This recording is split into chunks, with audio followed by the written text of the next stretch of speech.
mayoría ya me conoce, mi nombre es Laura Belli, trabajo como investigadora en el CONICET, con lugar de trabajo en el Jülich, y como docente e investigadora en la Cátedra de Ecología de la Facultad de Ciencias Exactas, Físicas y Naturales de la Universidad Nacional de Córdoba.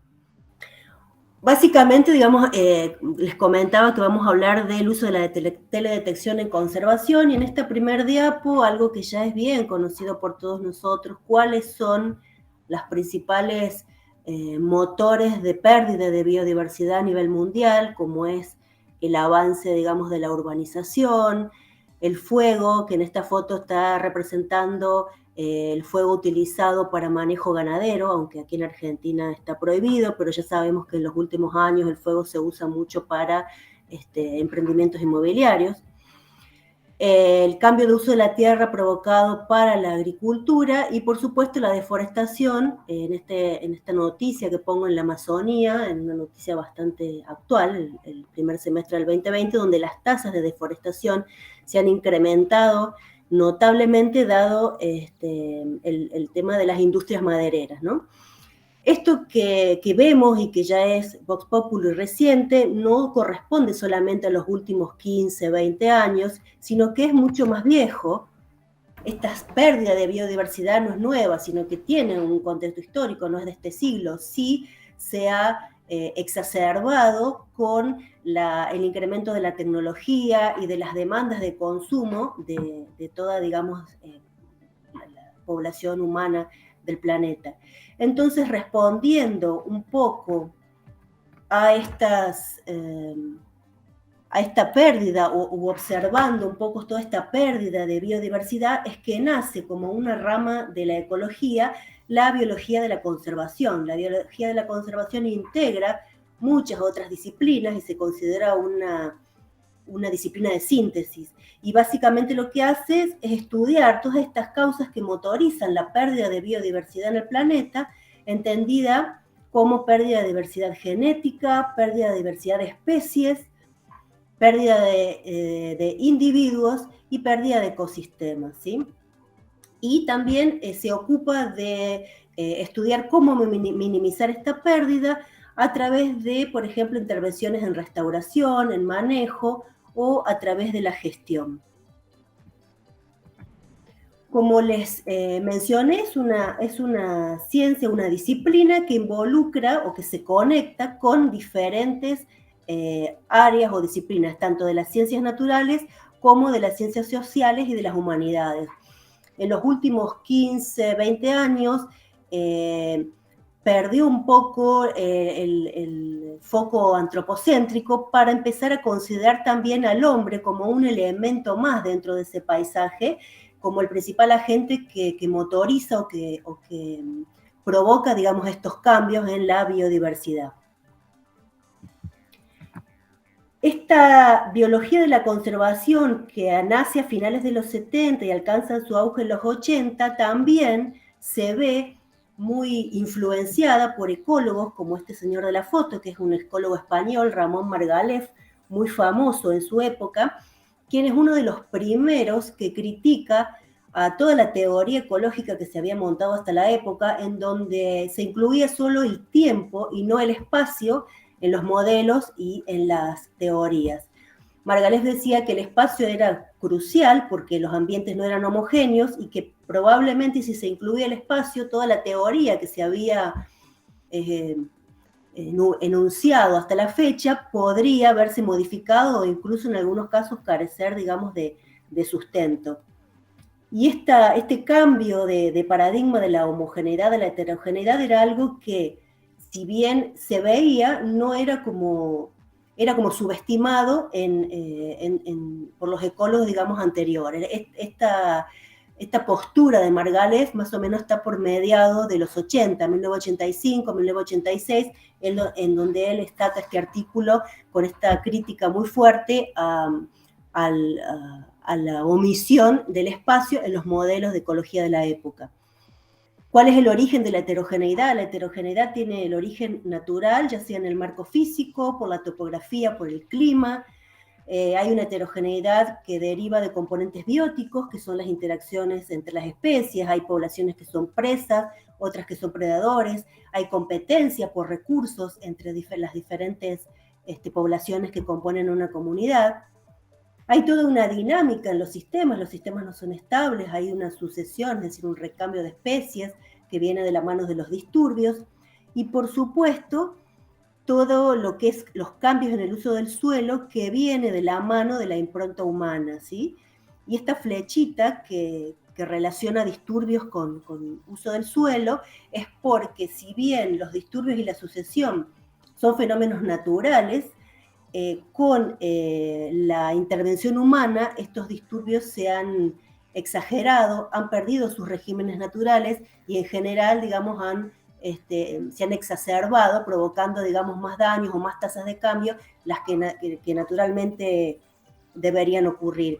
Y eso, el clásico ejemplo de eso son los incendios. Los cambios en los regímenes de fuego hacen que los incendios sean cada vez más frecuentes, más intensos y que quemen superficies más grandes, ¿sí? Y cuando hablamos de heterogeneidad, voy a mover un poquito la diapo, aparece entonces el concepto de escala.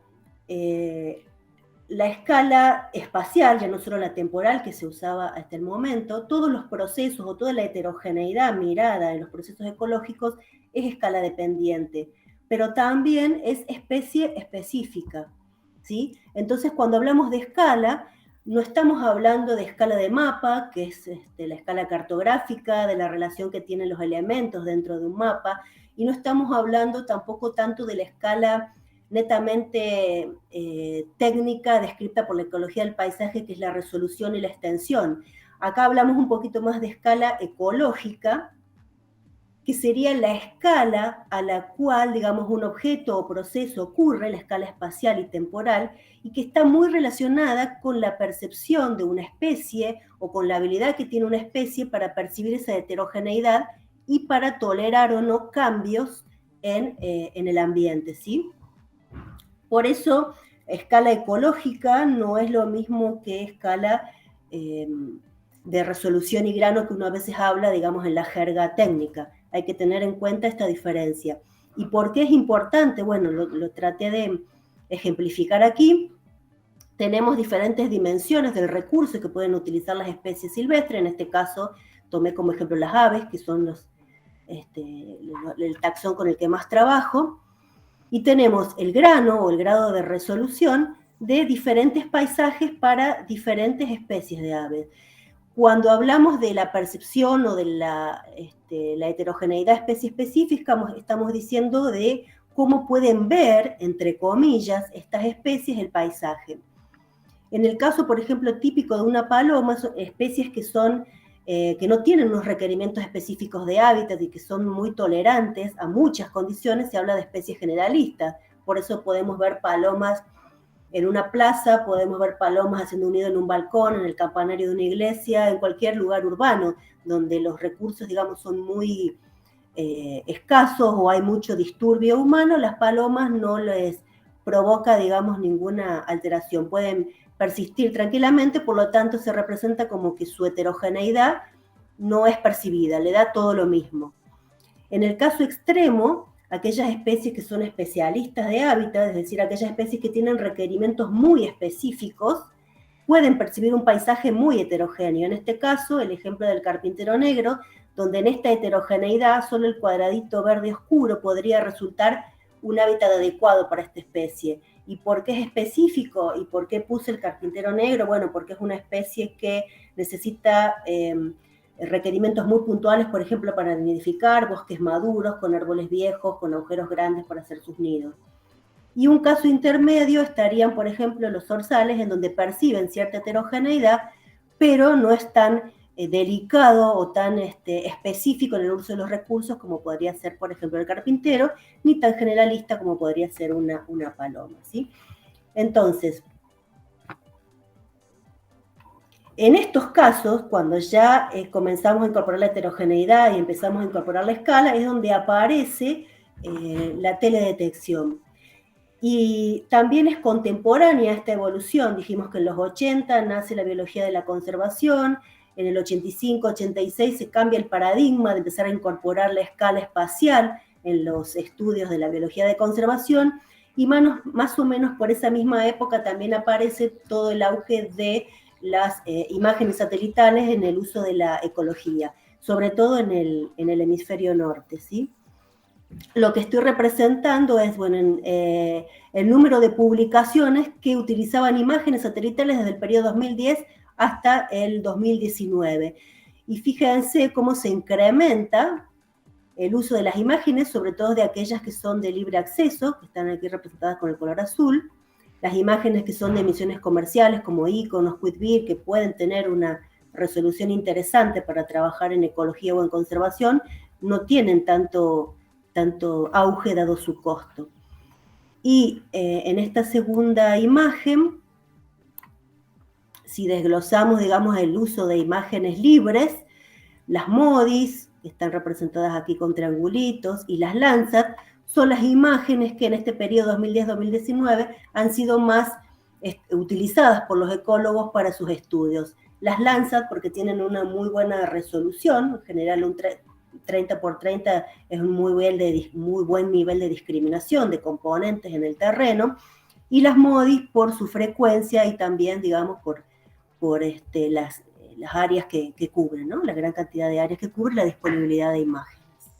Entonces, vinculando un poco esto de la teoría ecológica con las imágenes satelitales, ¿qué preguntas nos podemos responder o nos hacemos en conservación? Acá hay listadas seis preguntas muy simples, pero hay como muchas más.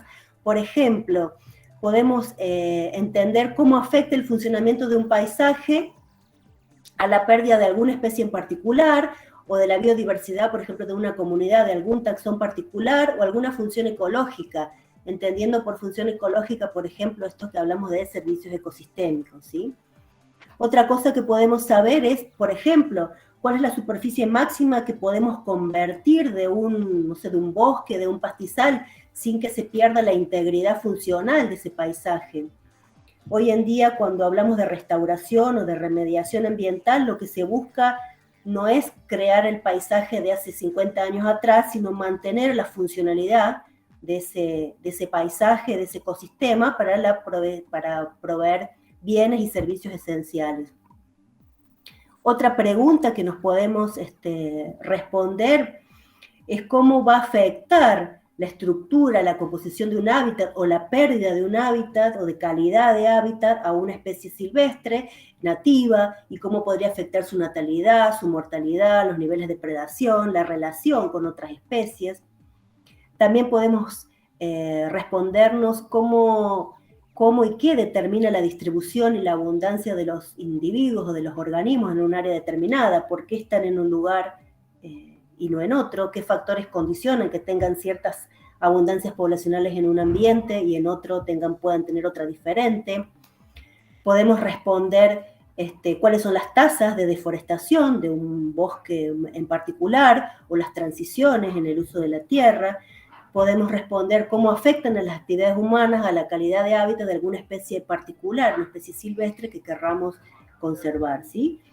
Y es una larga lista, digamos, de preguntas que podemos abordar combinando datos de campo con imágenes satelitales.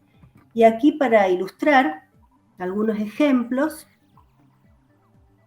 les voy a contar, por ejemplo, el desarrollo de un modelo de adecuación de hábitat para el ñandú en un relicto de pastizal natural de la provincia de San Luis, utilizando como predictores imágenes de textura, imágenes derivadas, digamos, índices de textura derivados de imágenes satelitales. Y básicamente, como mencioné antes, es muy importante combinar para los ecólogos en general y los conservacionistas, combinar datos de campo con cuestiones técnicas o con metodología derivada, por ejemplo, del uso de imágenes satelitales. En este caso particular, para poder estimar el hábitat adecuado para el ñandú en el pastizal, se combinaron datos de registros de ñandúes de tamaños de grupo, en este caso tomado con un avión Cessna, pero ahora con las nuevas tecnologías ya se pueden usar drones para poder contabilizar animales de alguna determinada especie, y se combinaron con diferentes variables derivadas de análisis de imágenes satelitales. Se buscaron para poder vincular esos proxies satelitales que se pudieran cartografiar con requerimientos de hábitat de la especie, aquellas variables que cubrían algunos aspectos básicos de los requisitos de vida de la especie, que eran los relacionados a alimentación, los relacionados a nidificación y refugio, y los relacionados a la estructura de la vegetación. Y también se agregaron componentes indicadores del impacto humano en el área, ¿sí? Entonces, por ejemplo, para ver los atributos o las variables indicadoras de alimentos, se utilizaron simplemente una clasificación de las diferentes unidades de cobertura del suelo, se utilizaron índices de NDVI y el coeficiente de variación del NDVI como una medida de heterogeneidad. Sabemos que el NDVI es un indicador del verdor, como verdor nos ofrece biomasa y nosotros lo asumimos que la biomasa es un recurso alimento para, en este caso particular, el ñandú, que es una especie herbívora. Para indicadores de sitio de nidificación y refugio, también el mapa de clasificación de unidades de cobertura, y para ver la estructura de la vegetación, es decir, para poder captar esa heterogeneidad dentro de cada una de estas unidades de cobertura, se utilizaron diferentes métricas de textura a partir de las bandas crudas del Landsat, ¿sí? Y se calcularon métricas de primer y segundo orden, bueno, algunos por ahí las pueden conocer, entropía, segundo momento angular, correlación, homogeneidad, etc. Y como indicadores de presencia humana, los proxies fueron distancia a caminos y a casas. Los indicadores antrópicos siempre son un poquito más complicados de mapear, ¿sí? Bueno, aquí simplemente lo que quiero ilustrar es cómo se combinó la imagen clasificada con las diferentes unidades de cobertura. Se consideró una ventana móvil que representaba el área de acción del individuo. ¿Qué quiere decir el área de acción? Es el área por la que normalmente se mueve un individuo para reunir todos los requerimientos que necesita para su supervivencia, y se calculó entonces dentro de esa área, que sería nuestra ventana móvil, el porcentaje de cada una de estas coberturas, la distancia de los caminos y los valores de textura que mencioné anteriormente. Y luego con la estadística clásica, superponiendo los valores de cada una de esas variables con la cantidad de individuos de ñandúes registrados desde los censos aéreos, se pueden determinar entonces los modelos de adecuación de hábitat y decir, bueno, en este ambiente de pastizal, que se suponía que era un relicto de hábitat natural de la especie porque tiene muy poca agricultura, lo que se ve es que básicamente la mayor parte del hábitat es de baja calidad para los ñandúes, un poquito de moderada calidad y muy poco hábitat de alta calidad para la especie. Entonces uno así puede extrapolar, digamos, tener un testeo de cómo está ese ambiente para la especie y luego poder implementar medidas de conservación. Otra manera que podemos abordar, digamos, la conservación fue en este caso en los bosques de Polylepis australes de las Sierras Grandes de Córdoba. Los bosques de Polylepis es una especie endémica de Sudamérica que tiene más o menos, un género, perdón, endémico de Sudamérica que tiene como unas 27, 28 especies, de las cuales 6 están en Argentina, en las yungas, y la que llega más austral, a Sierras Grandes, es Polylepis australis. Esta especie, estos bosques son bosques de altura, que crecen por encima de lo que normalmente pueden crecer los árboles en el alta montaña, en Colombia, en Ecuador, están por encima de los 5.000 metros, por lo tanto tienen características muy particulares, y son bosques muy explotados y que han sufrido, digamos, serios retrocesos poblacionales, dado un poco por la explotación humana y otro poco por el uso del fuego para manejo ganadero y el pastoreo en sí mismo. Entonces estos bosques en la actualidad los podemos encontrar como bosques cerrados, que es la primera foto, yo les voy a mover aquí, no sé si se alcanza a ver, son bosques, digamos, en buen estado, que tienen una estructura vertical muy compleja, tienen epífitas, tienen helechos, y la mayor parte de la arquitectura de estos bosques en la actualidad se encuentra como esto, como matorrales, en donde se pierde mucha estructura vertical y son como isletas de tabaquillo en un mar de pastizales. Estos cambios en la estructura del bosque o en la arquitectura del bosque hace que tenga, digamos, algún efecto en la fauna asociada a esos bosques. Entonces, un poco la idea de este trabajo era determinar qué pasaba para las aves de las sierras grandes, es decir, si le daba lo mismo que los tabaquillos crezcan como bosques, que crezcan como pastizales, y si no era así, ¿qué estaba pasando? Entonces, de nuevo, usando imágenes satelitales, determinamos algunas métricas que eran importantes que son importantes para las aves. Por ejemplo, como indicadores de actividad humana, la erosión de los suelos. Ya contábamos con cartografía que nos indicaba las rocas expuestas por erosión y las áreas, digamos, muy erosionadas, los pavimentos de erosión. Entonces, a partir de ahí los calculamos. Las distancias a los caminos y a los asentamientos humanos, algunas métricas de paisaje como área y conectividad de los fragmentos de bosque que eran calculadas en una ventana móvil o con un algoritmo que se llama Ritters, que lo que hace es utilizar, digamos, una ventana móvil y determinar cuán conectados están en ese micro paisaje de ventana móvil las unidades de cobertura de interés. Y también sacar, digamos, el área o la densidad de área de esas unidades de cobertura. Entonces lo hicimos para matorrales y para bosques de polilepis. Y también utilizamos métricas de textura porque nos resultaban unos buenos indicadores de complejidad vertical y horizontal en la estructura del bosque, pero en este caso no solo calculado desde las bandas crudas de Landsat, como lo habíamos hecho con Ñandúe, sino a partir de un NDVI, es decir, calculamos un NDVI como un proxy a la biomasa, al verdor y a los recursos para las aves, y a partir de esa imagen de NDVI se calculaban estos diferentes índices de textura que nos daban una idea de la heterogeneidad, de la homogeneidad, de valores de media, digamos, de cómo estaría ese verdor distribuido espacialmente en el paisaje, o sea, ese NDVI. Y aparte completamos con algunas variables topográficas de elevación y pendiente que son muy importantes en estos sistemas de sierras grandes.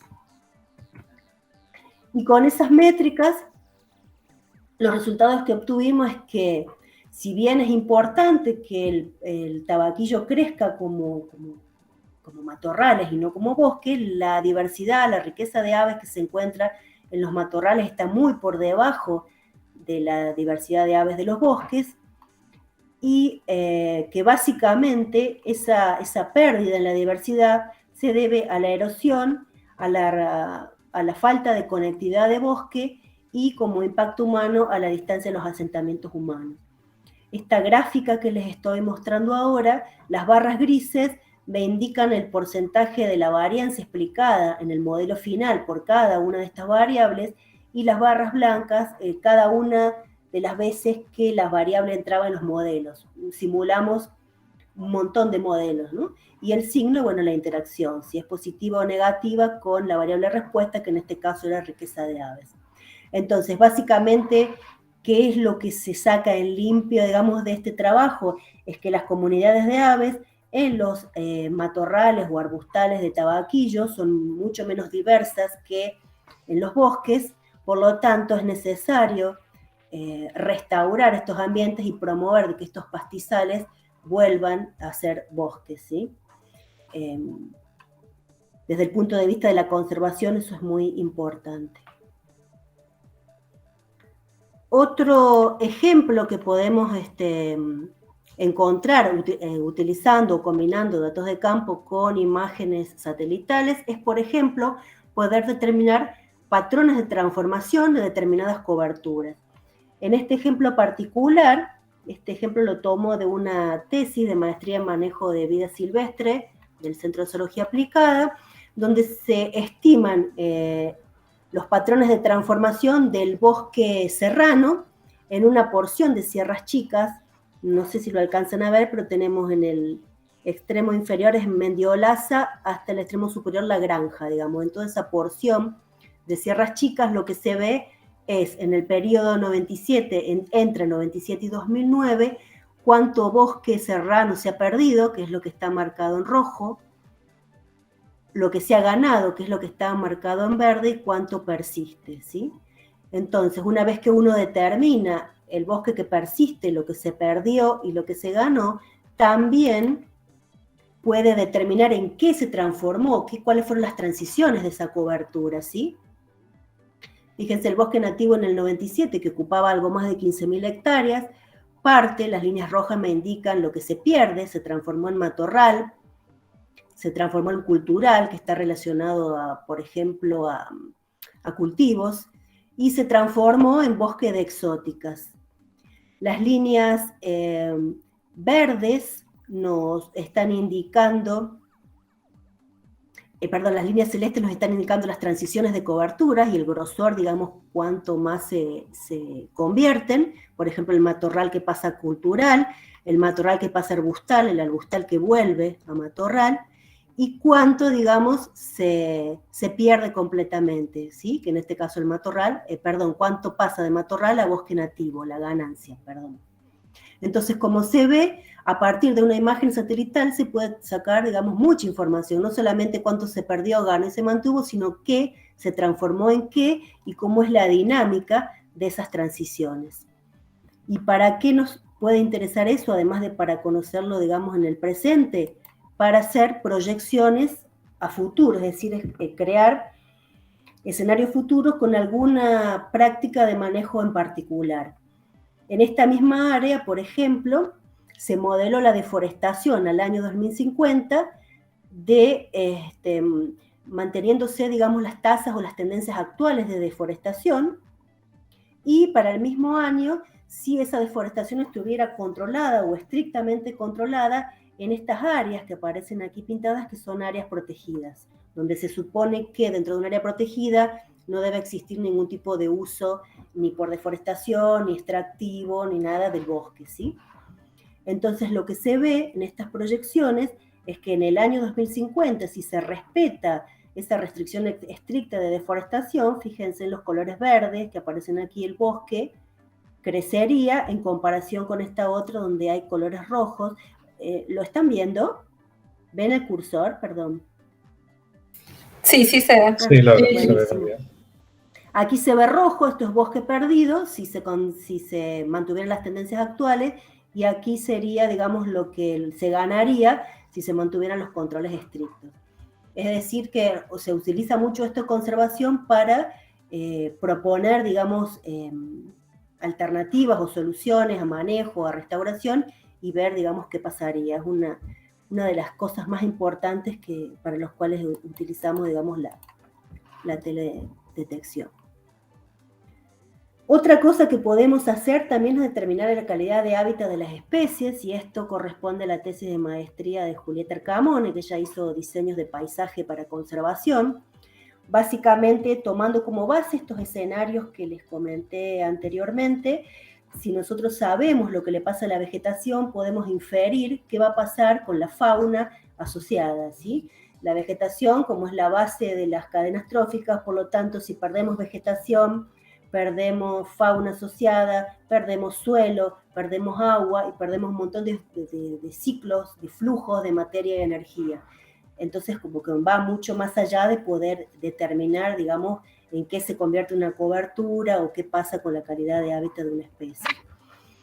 En este caso particular, bueno, Julieta trabajó con varios taxones, yo ejemplifico aquí con la corzuela, y lo que hizo fue modelar, digamos, la calidad de hábitat de esta especie, es decir, dentro de esta área de estudio, lo que está en rojo se ve hábitat de baja calidad, hábitat de moderada calidad en amarillo y hábitat de calidad alta en color verde, ¿sí? Entonces, ¿para qué nos interesa conocer esto? Bueno, si queremos proteger esta especie o si queremos hacer traslocaciones de individuos, si queremos aumentar el tamaño poblacional de una especie, tenemos que saber cómo está el hábitat o en qué sitio los vamos a poder traslocar o qué lugares requieren restauración o un tipo de intervención para que el hábitat de la especie tenga la mejor calidad posible y la especie se pueda perpetuar en el tiempo. Con esta misma lógica de determinar modelos de hábitat para una especie silvestre, uno puede proyectar qué pasaría en este hábitat, por ejemplo, volviendo a los escenarios anteriores, deforestación a tendencias actuales y deforestaciones con restricciones estrictas. Entonces uno puede saber qué pasaría con la calidad alta y moderada para las especies de interés bajo estos escenarios. Y fíjense de nuevo que con restricción estricta, el hábitat de alta calidad, que es el verde para la corzuela, es mucho mayor que con las tendencias actuales de deforestación. De una manera similar a las transiciones de bosque, lo que Julieta calculó también es cuánto hábitat se gana y se pierde en estos diferentes escenarios para las especies silvestres focales o en cuestión. Otra cuestión muy interesante que se puede abordar con imágenes satelitales es el manejo de las especies exóticas invasoras. No todas las especies que son exóticas son invasoras, se tienen que dar ciertas condiciones para que una especie que es naturalmente, digamos, exótica domine y competitivamente excluya o reduzca a las especies nativas. En este caso sí decimos que se convierten en invasoras, pero es muy importante poder hacer ese seguimiento de las especies exóticas. Y básicamente un problema serio que tenemos en Córdoba es el problema de la invasión por el siempreverde. Tenemos de nuevo el mismo sector o porción de las Sierras Chicas que les mostré antes, nada más que en esta imagen está representado un quillo en la parte inferior hasta el Salsipuedes y el pueblito en la parte superior. Y fíjense que por los años 80 ya se pueden detectar bosques de siempreverdes, así tímidamente creciendo en la periferia de los ejidos urbanos. El siempreverde es una especie que se introdujo por principios de 1900 como ornamental para los jardines y que luego comenzó a crecer, digamos, desmedidamente, le ganó competitivamente a las especies del bosque serrano y comenzó a proliferar. En los 80 ya podía cartografiarse, al principio estaba mezclado en el bosque serrano, no se podía detectar, aunque allí estaba, y fíjense en el 70, del 83 al 97, cómo en los contornos de los ejidos urbanos, estos manchones rojos, cómo creció el siempreverde. Y sigue en aumento, se ve aquí, el ejido urbano ahora es en magenta, pero el siempreverde siguen siendo en rojo, como al 2009 ya las poblaciones de siempreverdes habían crecido significativamente y habían crecido de 50 hectáreas que dominaban a principios del 1900, pasaron a tener más de 3.000 hectáreas en el bosque serrano y esto sigue incrementándose. Bueno, y esas otras cosas que se pueden, digamos, determinar utilizando imágenes satelitales. Bueno, y básicamente, como les mencionaba anteriormente, lo que afecta al bosque afecta a la fauna asociada. Entonces, uno de los trabajitos que hicimos, también usando datos de campo y usando datos derivados de imágenes satelitales, fue determinar qué pasaba con las comunidades de aves en los siempreverdales puros, estos que se pueden mapear, que aparecen en las imágenes, de los bosques mixtos, es decir, bosque serrano, con algunos ejemplares ahí mixturados de siempreverdes, y el bosque serrano. Fíjense cómo, digamos, la arquitectura o la estructura vertical del bosque va cambiando conforme aumenta la invasión. Esto también tiene efectos sobre la fauna, en este caso particular en las aves. Y lo que hicimos nuevamente es combinar estas métricas de textura en las diferentes áreas invadidas por siempreverde, con datos topográficos, con algunas métricas de paisaje para determinar cómo estaban afectando estos cambios en las coberturas o este incremento, digamos, de los siempreverdales a las comunidades de aves de las Sierras Chicas. Y se ve, básicamente, que las comunidades de aves son mucho más pobres en los siempreverdales, y que no solo que son más pobres, sino que proliferan especies que naturalmente dispersan el siempreverde, con lo cual se está como exacerbando la problemática, porque las aves pueden llevar semillas de siempreverde a áreas donde probablemente la actividad humana, por ser por ahí laderas muy escarpadas o donde naturalmente el hombre por ahí no llegaría, bueno, las aves lo dejan y se exacerba este problema, ¿sí? Y bueno, y en estos ejemplitos que puse, lo que traté de ilustrar es cómo, digamos, las imágenes ópticas son muy utilizadas en conservación. Hay muchas otras métricas más, se utilizan, los buscadores van a encontrar un montón de otras métricas, de otras medidas, de otras combinaciones o índices que resumen diferentes métricas para abordar la pérdida de la biodiversidad. El mensaje que me gustaba transmitir es siempre combinar, o por lo menos algo que los ecólogos o que yo misma hago mucho hincapié, combinar la técnica con la teoría ecológica para saber qué estoy respondiendo o qué alcance estoy, cuál es mi alcance, digamos, con respecto a la respuesta que quiero obtener en conservación. ¿Y qué es lo que hay de nuevo? Bueno, ustedes ya se imaginarán, el famoso y mágico radar, que si bien en el hemisferio norte está siendo más utilizado que aquí, es una herramienta muy prometedora para ecología y para conservación, sobre todo porque no solo permite penetrar nubes y tener imágenes en áreas, lo que nosotros llamamos bosques nublados, o áreas que normalmente los ópticos no llegarían, sino que permite establecer el grado de madurez de un bosque, hacer modelos 3D de la vegetación, los que nos va a dar una idea de biomasa, de estructura vertical, de la arquitectura del paisaje. En algunos casos hay trabajos que están intentando determinar especies, o discriminar, mejor dicho, con radar, especies nativas de especies exóticas, es decir, como que tiene unas proyecciones muy, muy interesantes desde el punto de vista de la conservación.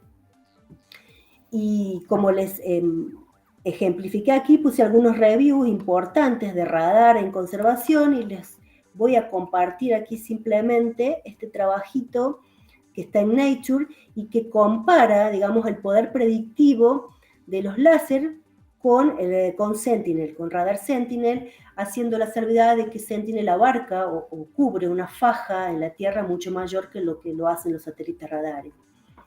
Y básicamente en esta comparación, digamos, de performance de las dos técnicas, lo que se ve en celeste es Sentinel y lo que se ve en rosa es el láser. Si bien ambas técnicas tienen un poder de discriminador importante en cuanto a la diversidad de especies de diferentes taxones, que se listan aquí a la izquierda, desde plantas, las briófitas son los helechos, los líquenes, tenemos aves, tenemos murciélagos, arañas, hongos, etc. Aunque los dos tienen un poder predictivo similar, Sentinel, el radar, es mucho más prometedor para caracterizar los ensambles de estas comunidades. En los ensambles nosotros tenemos en cuenta no solamente qué cantidad de especies que hay, sino cuál es la identidad de las especies que componen el ensamble y cuál es la abundancia de cada una de esas especies. Entonces nos da una idea mejor, digamos, de cómo está estructurada la comunidad y cuál es el rol que cumplen esas especies, el rol funcional dentro del ecosistema, ¿sí? Y en este caso particular, estas métricas o estas diferencias que tiene el radar en poder describir un bosque en 3D, en poder determinar, digamos, la complejidad vertical de un bosque y no solo la horizontal, dan elementos de discriminación mucho más potentes que nos permiten entonces caracterizar mucho mejor los ensambles de diferentes taxones. Con radar solo quería hacer un ejemplito, compartir, digamos, estas herramientas prometedoras para lo que es la ecología y para lo que es la conservación. Nosotros en Biofuego tímidamente vamos a tratar de comenzar a usar radar para ver si podemos avanzar un poquito más. Y bueno, y nada, y hasta acá llega mi exposición.